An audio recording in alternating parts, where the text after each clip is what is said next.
Assalamu alaikum. आज रनो अस सोचल तो अत सोचल से त्रो अस न्यूट्री यह वारिया मजेदार सुन गसान तैयार तो बेचि सेहत बापत वारिया असल तुह यह जरूर पसंद पक्यू करो शुरू यह सानि वारि मन सोचल तो यह सोचल कुल तो अमिक पनवथर विश कि शुबदार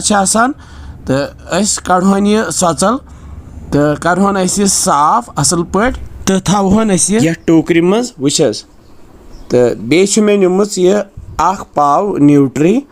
तो बह क्या कर बह जाल गैसस पे थव बह पतलस मन मे आब थोमुत तो अत मज पाकनावन बह न्यूट्री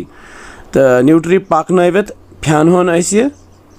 यथ छानि मज तो छलन बह तरने आब सत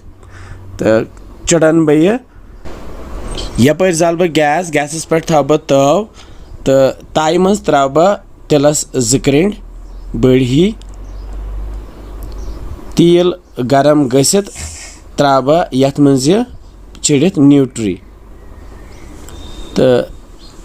यह दिम बह तलिन यथ न्यूट्री यह मे नॉन स्टिक पैन कर्म इस्तेमाल अथ मज तलहुन न्यूट्री तिकाज हुमन बाकियन तायन मन यह लाड़ान तल न्यूट्री ब्राउन गसित कड़न बह यथ बानस मज यह न्यूट्री थवन बह साइडस कुन यपर मे तव अथ मज त्राव बह बे तिल चमचे अकुई बस बे त्राव बह यह गंड ओड मे निकरोमुत नुक यह त्राव बह मज तो करहोन लाइट फ्राई हल्क फ्राई करन हल्क फ्राई कर त्रावन बह यथ मज यह सोचल तो सोचल त्रवित त्राव बह यथ नून चमचे पेठ यम सत आब नेर एक्स्ट्रा आब तो दिमोस तलिन वुचस तो ज़्यादा जालहुन न कह हल्क तलिन दिमो यथ हल्क तलिन दिथ त्राव बह यथ यह अदरक तो रुहन पेस्ट अख चमचे बे त्राव बह बड़ाल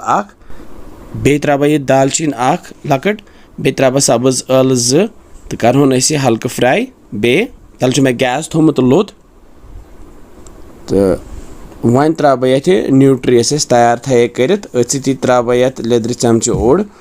बे त्रावस बह मर्चवांगन चमचे बे त्रावस बह यह बादियान चमचे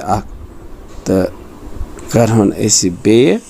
फ्राई 5-10 सेकंडन गैस मे लोद थोमुत तो पे त्रावस बह आबस 2 कप बड़ ही वुचस आबस 2 कप त्रित रलाहोन रलवित क्या करो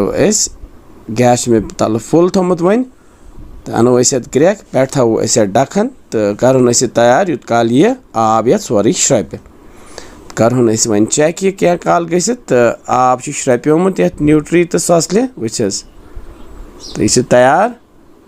वुचस तैयार सन न्यूट्री तो सोचल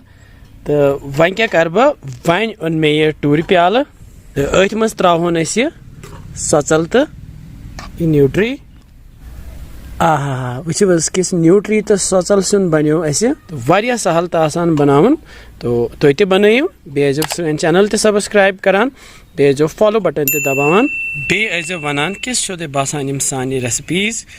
मिलो बे कैंसन नया रेसिपियन से तुत कल थे पन ख्याल बिहव रबस हवाल।